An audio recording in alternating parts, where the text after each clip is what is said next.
Hello there guys, you're listening to Ebird Online and I'm back with another review. And guys, this is the episode we've all been waiting for since the start of the season. It's the great Natalie and Mike showdown.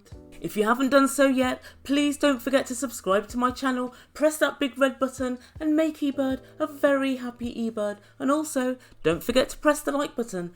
And so without further ado, I give you Natalie and Mike. And so we begin this episode where we left off last week. Natalie's in the car with Tamara and they're driving to the hotel in Seattle. And for the first time, we hear Mike's point of view. So Mike's at home, pacing up and down. Pace as much as you like, Mike. You've still got about £100 to go.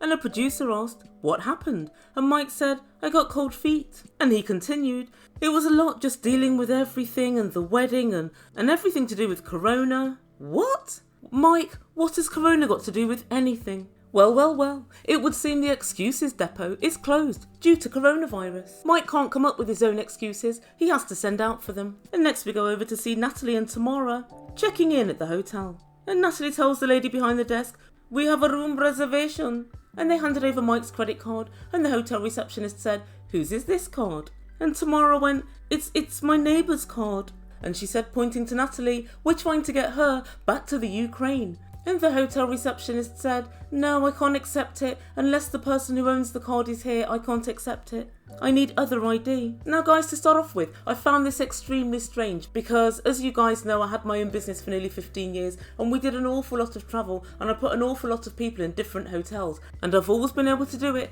quite easily without actually being there myself, just booking the room. In fact, they've never even needed to have my credit card. So I found that extremely strange. The only thing I can come up with is this. They wander in looking somewhat strange in the middle of the night. Natalie's probably still snivelling and crying. And Tamara seems a little, gin and barbiturates. And I think the receptionist took one look at them and thought, nah, I don't think so. I don't trust either one of you two.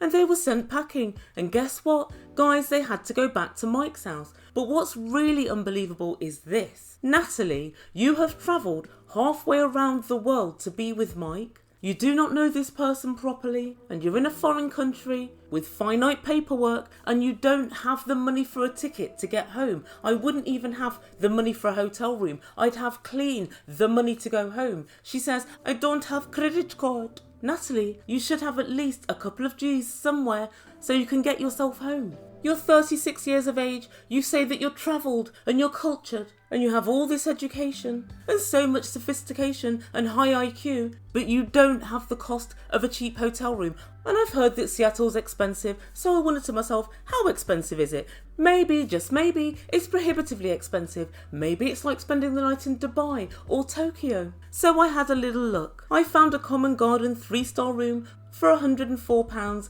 which is, I don't know, about $140 I'd say. And because I know Natalie likes the finer things in life, even a 5-star room at the Hyatt was still only £154. Around about $200 for the night. So Natalie doesn't have $200. Natalie, I'm going to have to pull you off your moral high ground right down here into the pits with the rest of us. You really are not in a position to give it the large one if you don't have $200. You're really not. Guys, I can only say I'm completely gobsmacked. So 3 long hours later, probably longer for Tamara, they finally arrived back to Mike's house. TLC let us know they requested that the cameras were turned off so they could talk. TLC, they didn't request shit. You had absolutely no choice because you didn't have a camera crew there. When you're filming yourself, you say when the cameras are on or off. Please don't act like you had a choice. So the next time we meet up with this couple is the following morning and Natalie tells us they slept in separate rooms. She also tells us she's refusing to talk to Mike and she feels as if the whole world is against her and she doesn't know what to do. And in turn, Mike tells us, I feel terrible. Mike, you look terrible too.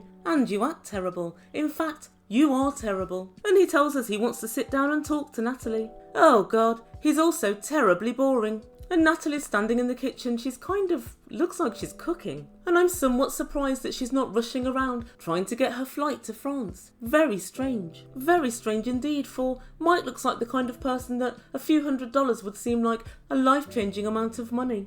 I digress. Mike says come over and let's talk and Natalie walks over and I couldn't help but laugh. She's got a wanted t-shirt on and literally her t-shirt says wanted, wanted, wanted all the way down. Oh dear. I know it's awful and I shouldn't laugh. Natalie, what a t-shirt to wear at a time like this. Maybe she wants to hypnotise Mike. Maybe she's just saying wanted, wanted, wanted. So he ends up wanting her. And Mike said, I got cold feet yesterday. I was nervous. Mike, has it ever occurred to you to just tell the truth? You weren't nervous. You didn't want to marry Natalie. You didn't want to marry her, but you kind of like having her around. But you, like the rest of the world, is not convinced by this relationship. And Natalie said, it is not normal to reject somebody 2 hours before the wedding. And Mike said, well, some people do it. Irrelevant. Mike, stop being so bloody obtuse. Of course some people do it. Not many people do it 2 hours before the wedding. Some people get married to someone they've never ever met before. Some people get married to someone they dislike even at the time of getting married. And some people have Star Wars themed weddings. People do the craziest of things. It doesn't mean you have to do it, Mike. Just because some people do it, it doesn't make it okay. And Natalie says, what did I do? Is it my fault? And Mike said, I was an asshole. We know, Mike. And I'm sorry I put you in this situation. I'm glad you came back now. I never wanted you to leave. Mike, yes you did. When you jilted Natalie with just 2 hours to go, the expectation was that Natalie would leave. Because as everybody knows, she doesn't want to be unlegal and she only has 2 days left on her visa. That's the first thing. The second thing is you would have had to pull your heavy with debt credit card out of your pocket and utilise this credit card to buy a plane ticket to France. Again, at this point, you expected her to go home. When she drove halfway to Seattle with Tamara and had to turn back because she didn't have your credit card, you went to the car window, not her side though, Tamara's side, because you're a little pussy and you're scared of Natalie, and you tried to get back the engagement ring. And at that point, you wanted her to go home. And in fact, now I've just said that, it's starting to make me think, is this whole thing an elaborate plan to get that bloody ring back? It would be a very little surprise. All day long, Mike, you expected Natalie to go home. And then Natalie tells production, our relationship's not easy, but I love him. And unfortunately, Natalie, this I don't believe. The way that you've behaved for the past 2 seasons lead me to the not unreasonable conclusion that you merely want your green card. And the fact that you're allowing him to treat you like literal dog crap and you're still willing to marry him really confirms this to me as if there were ever any doubt. And Natalie tells Mike, I forgive you. And then she says, we're out of time. Either we get married or I have to go home. And Natalie said, Mike, are you ready to get married in 2 days? And Mike went, And Mike gave his I don't know look, which is one of only 2 looks that he's got. One is I don't know and the other one is I'm processing. And they're both the look of a village idiot. And Mike said, marriage is a big thing. I'm not sure about it, but I do want you to stay and work on things. What? What do you mean you want her to stay and work on things? That's what you've been doing for 90 days. We realise that 90 days is a short amount of time to decide to get married. But in reality, you should never have filed for the K1 visa before you were sure. Guys, is Mike being deliberately stupid or is he actually stupid? It's really difficult to determine sometimes. Surely nobody can have thoughts as ridiculous as this. Oh Lord, what's this? Mike does. So it would seem that Mike just wants Natalie to hang around illegally. And quick as a flash, Natalie said, Mike, I don't want to be unlegal. And Mike said, well, your country's closed at the moment and you can't get home right now. Lie, Mike, you've just missed a flight, so that's not the reason. There were flights worldwide all the way through coronavirus for emergencies.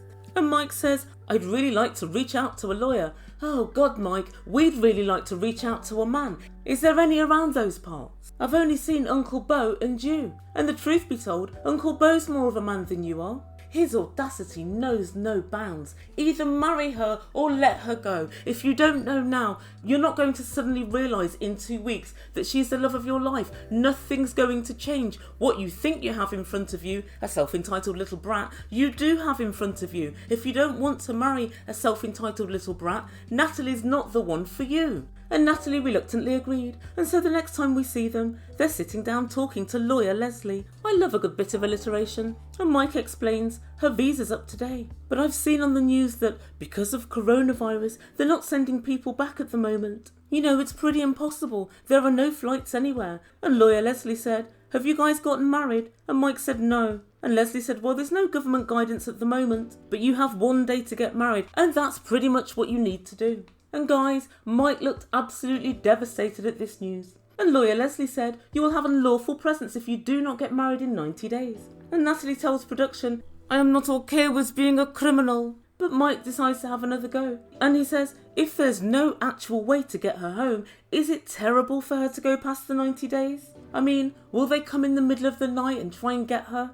And Leslie said, "I don't recommend that. Every single airport in the United States has an immigration desk. And if you try and fly after the 90 days, there's going to be a problem because you will have overstayed." And again, poor Mike looks crestfallen. He's unbelievable. He just wants her to stay illegally as a criminal just so she can fulfill his sexual needs and his desire to procrastinate forever. He really is a despicable character. He cares nothing for Natalie's mental health and cares nothing for how Natalie feels.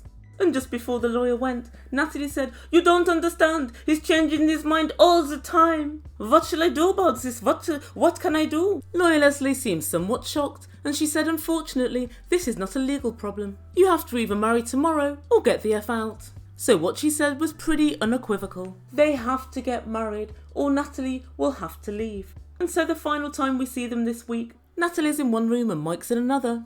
And Natalie shouts, "Michael, you have to marry me now or buy a ticket for me to go back home, go back to Ukraine. Leslie tells us it's illegal." And Mike said, "Yeah, go on, Natalie, keep on shouting."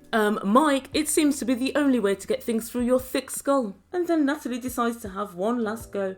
She goes and sits on his bed and says, "What will you do? Will you marry me? What will you do?" And Mike sat there with a dumb look on his face and said, "I'm still processing right now." Oh, good Lord, Mike. Making no decision is, of course, making a decision. If you don't decide to marry her, she'll have to go home. Natalie explains, "I'll have to leave if we don't marry. I cannot live in constant stress." And you know what? She can't. I wouldn't want to either, because we've all seen the detention centres on the news. People are in cages. People don't live well in those detention centres. And it's absolutely astounding to me that Mike is willing to risk this for someone he claims to love. Natalie's done a lot of wrong in her time, but she does not deserve this treatment. She really doesn't. But Mike tells her, "I wish the circumstances were different, but with everything that's going on right now." And again, I literally can't believe it. Mike, what is going on right now that prevents you getting married? You can go and get married at the ranch, like you said a couple of weeks ago. What's stopping you from doing that? If it's because you don't want to get married, then just have the balls to say it. "I don't want to marry you, Natalie. This is the end." But continually trying to blame it on coronavirus is ridiculous. Even if there were no coronavirus, she'd still have to go home on her 90th day. I'll ask Dr. Fauci to see what he says, but I believe the fact that Natalie has to go home after 90 days is a condition of the K1 visa and not a condition of COVID. And in the very last scene, production asked Mike, "What can Natalie do to convince you that you should get married at this point?" And Mike said, "I don't know how to answer that." How do you answer a question like that? Mike, with words and with truth, just tell the bloody truth. Oh my God, you guys, Mike is just a game player, and anyone who says otherwise is either, well, Andrew or delusional. And just so you know, the Venn diagram for Andrew and delusional is pretty much a circle. And that's where we leave things for this week. So what does the Ebird make of all of this? Well, I didn't think Mike could go down any more in my estimation, but weekly he confounds his critics. He's sunk even lower. So before I get into what I think of Mike, there's something I'd like to discuss, and that's the fact that so many people in my comments every week keep saying, "Oh my God, Ebird, I can't believe that you're forgetting everything that Natalie has done. I can't believe you're supporting Natalie and castigating Mike."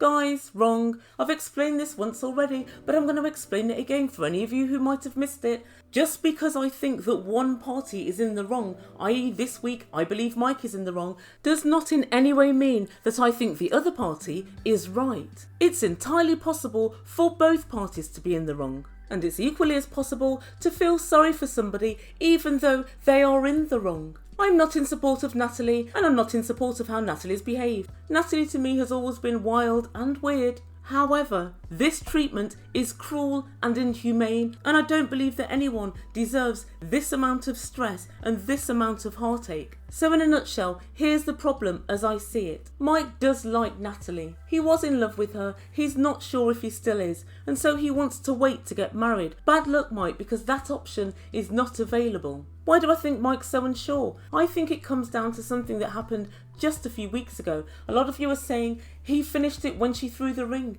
He finished it when she said she wasn't sure if she was in love with him. Maybe, maybe not, but I think when it was really finished with Mike, when he really knew that it was impossible for it to work, was the day that she said, Mike, why don't you ever go to museums? Mike, you have a low IQ.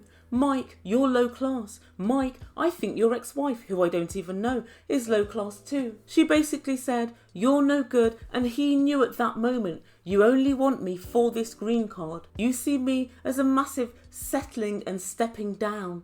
And she made it so very, very clear in so many words to him at that point. That is what he can't get over. That's my belief. And I think that's completely valid. Mike, let the girl go then. Just let her go. If I'm really honest, she's never going to love you. She doesn't think very highly of you. She doesn't think you're intelligent. She doesn't think you're fun. I've never really heard her say particularly a good word about you. Except for stupid things like, Mike is kind and nice. Natalie, I don't buy it. You want your green card and we all know it. So we can virtually see now what happens next week. Because they only have one day, Mike either has to put his hand in his pocket again and buy her another ticket to France and then definitely never see her again, or he has to marry her. And I guess if the reports are to be believed, he marries her. So guys, I would love to know what you think of this whole situation. Do you think Mike is cruel and inhumane in the way that he's treating Natalie? Or do you think that Natalie has brought everything on herself and she has nobody but herself to blame? What would you do in Natalie's shoes? Would you just overstay your visa and hope that you can square it at some later point? Or would you hotfoot it back to Ukraine in the middle of coronavirus? Please let me know in comments down below, and I'll be back very soon with another video. Please don't forget to like and subscribe and all of that good stuff, and press that bell notification so you don't miss any videos this week. I'll be rounding up everybody. Guys, thank you so much for listening. You've been listening to Ebird Online, and I bid you good day.